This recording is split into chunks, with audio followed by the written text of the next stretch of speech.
안녕하십니까. 사주상담가 이기호입니다. 이기호의 일주론, 오늘은 병호일주가 되겠습니다. 본인이 병호일주거나 아니면 주변에 있는 분들이 병호일주인 분들은 특히 관심을 갖고 시청해 주시길 바랍니다. 이 병호일주의 기본 특성을 보면은요, 병호라는 일주가 위에도 빨간색, 밑에도 빨간색, 이렇게 위아래 모두 화기운으로 되어 있습니다. 화라는 건 뜨거운 불을 나타내잖아요. 병호일주 자체는 상당히 뜨겁습니다. 위에 있는 병화는 태양을 상징하고요. 이 병화의 글자를 보면 위에서 밑으로 태양열이 내리쬐는 모습을 상징하고 있습니다. 그리고 오화라는 것은 시간으로 봤을 때는 오전 11시 반에서 1시 30분까지고요. 이때가 태양열이 가장 강하게 비칠 때입니다. 이 그림에서 보시는 것처럼 이 오화라는 것은 사계절에서 하지가 있는 달이에요. 우리가 봄, 여름, 가을, 겨울이 있으면 봄의 절정은 춘분, 가을의 절정은 추분, 그리고 겨울의 절정은 동지에 해당이 되는데 여름의 절정은 하지입니다. 이 하지가 들어있는 달이 바로 오화가 들어있는 5월달이라고 볼 수 있습니다. 상당히 뜨거운 열정을 상징한다고 말씀을 드릴 수 있겠습니다. 그래서 이 병호일주는 에너지, 강력한 에너지를 나타내는데요. 그리고 우리가 이 병호일주의 모양새를 보면 오라는 것이 말을 나타내잖아요. 그리고 병화는 빨간색을 나타내니까 빨간색 말을 나타내고 삼국지에 나오는 적토마가 해당이 됩니다. 우리가 이 병호일주를 볼 때 아주 빠르고 날쌔게 달리는 이 적토마를 생각을 하시면 되겠습니다. 그리고 신살에서는 양인살에 해당이 되고 또 고란살에 해당이 되는데요.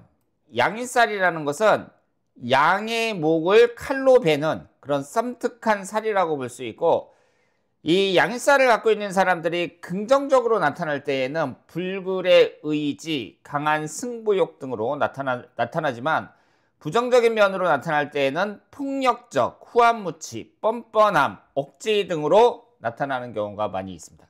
지금 양인살에 해당하시는 것을 보면은요, 위아래가 똑같은 간묘나 병호, 무호, 경유, 임자 이런 식으로 되어 있고, 일주를 봤을 때에는 병호일주와 무호일주 그리고 임자일주가 해당이 된다고 볼 수 있습니다.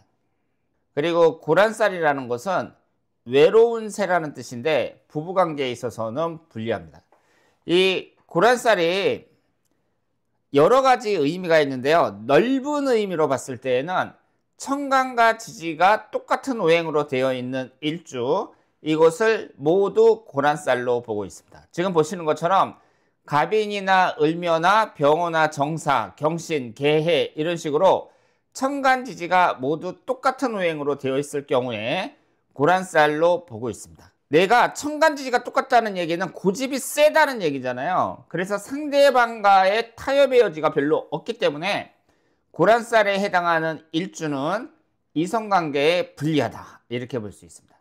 따라서 우리가 이 병호일주라는 그 기본적인 특성을 보면 강력한 힘과 열정을 갖고 있는데, 이것이 이제 부정적으로 나타나느냐 긍정적으로 나타나느냐가 중요하고 이성관계에 있어서는 좀 불리하다 이렇게 볼 수 있습니다.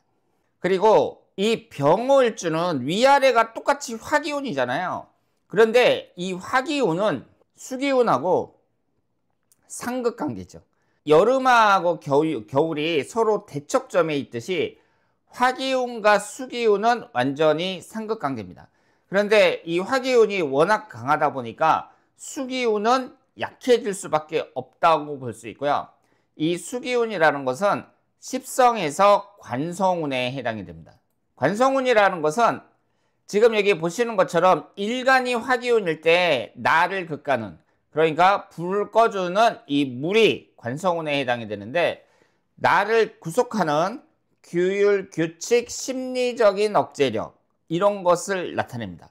그러니까 이것을 넓게 해석을 할 때 기존에 만들어져 있는 질서라고 말씀을 드릴 수 있습니다. 그런데 여기에 보시면은요, 이 병호 일주가 전부 화기운으로만 되어 있기 때문에 이 관성운의 힘이 약하다고 볼 수 있는데 이 지장간에 보시면 기토가 들어있거든요. 이 토기운이라는 것은 식신상간운에 해당이 되고 그 사람의 활동력, 창의력 등을 나타냅니다. 그러면 이 병호일주의 속성을 봤을 때 이 관성이 약해지면서 기존 질서가 약해지면서 지장간에 있는 이 식상은 창의력을 나타내고 있기 때문에 기존의 질서를 깨고 자신만의 규칙을 만들어 가려고 하는 성향이 있다. 이렇게 봐야죠. 그러면 이런 사람은 어떤 사람이에요? 엄청 똑똑한 사람이죠. 그래서 잘만 되면 그 사람이 영웅이 될 수 있고 개척자가 될 수 있는데 이것이 운이 안 좋다든가 주변 사람들과 마찰이 생기면 어때요? 구설수나 다툼, 사회적 문제가 발생할 수 있다고 말씀을 드릴 수 있겠습니다.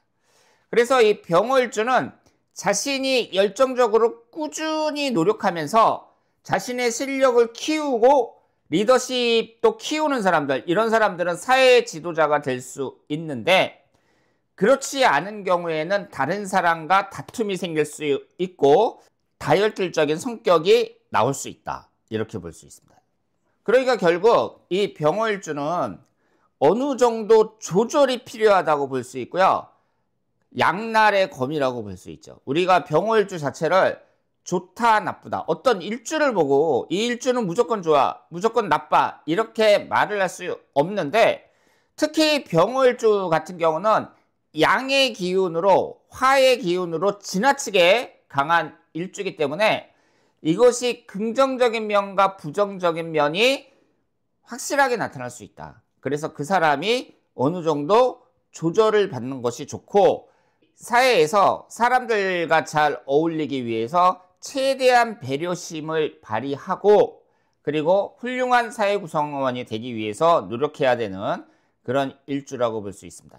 그래서 병호일주의 긍정적인 면을 보면 열정적이고 전투적이고 적극적이고 개성적이고 창의적이고 그리고 어려움에 강한 멘탈이 강한 정신력을 갖고 있다. 뭐 이런 식으로 얘기해 줄 수 있는데요. 부정적인 면을 보면 무례하고 간섭받기 싫어하고 또 외롭고 공격성, 폭력적인 성향이 있고 부부관계에도 불리하다.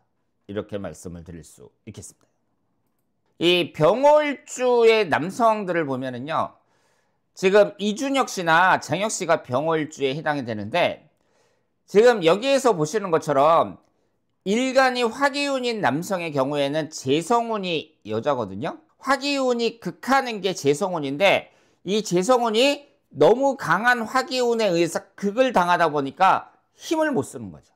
병월주가 너무 강해서 여성이 위축될 수가 있습니다. 그래서 여성에 대한 배려가 매우 중요하다 이렇게 볼 수 있습니다. 병호일주와 만나는 여성들은 이 남자를 감당하지 못해서 이혼하거나 아니면 몸이 아프거나 이런 경우가 있기 때문에 이 병호일주 남성은 여성에 대한 배려 이것이 가장 중요하다 이렇게 볼 수 있습니다. 그리고 병호일주 여성의 이성운을 보면은요. 전효성 씨나 수영 씨가 병호일주에 해당이 되는데 여자가 화기운일 때 남자가 어떤 거예요? 관성운이죠. 이 관성운이라는 것은 나를 극하고 제어하는 거거든요. 그런데 화기운이 워낙 강하니까 대척점에 있는 이 수기운은 약해진다고 말씀을 드렸습니다. 이 여성들은 이 남자운이 비교적 불리한 경우가 많이 있고요. 특히 자수가 들어오면 지지가 좌우충이 된단 말이에요. 이 지지라는 것은 배우자궁을 나타내거든요. 그래서 관성운이 약해서 남자운이 불리하다 이렇게 볼 수 있는데 그 해결책으로는 병호일주 자체가 워낙 열정이 강하고 개성이 강하니까 이걸 잡아줄 수 있는 좀 대범한 남자. 그 여자, 그 남자도 개성이 아주 강한 남자. 그래서 나를 포용할 수 있는 남자. 이런 남자를 만나는 것이 좋다. 이렇게 말씀을 드릴 수 있겠습니다. 자, 그러면 오늘은 이기호의 일주론 병호일주에 대해서 살펴봤습니다. 대단히 감사합니다.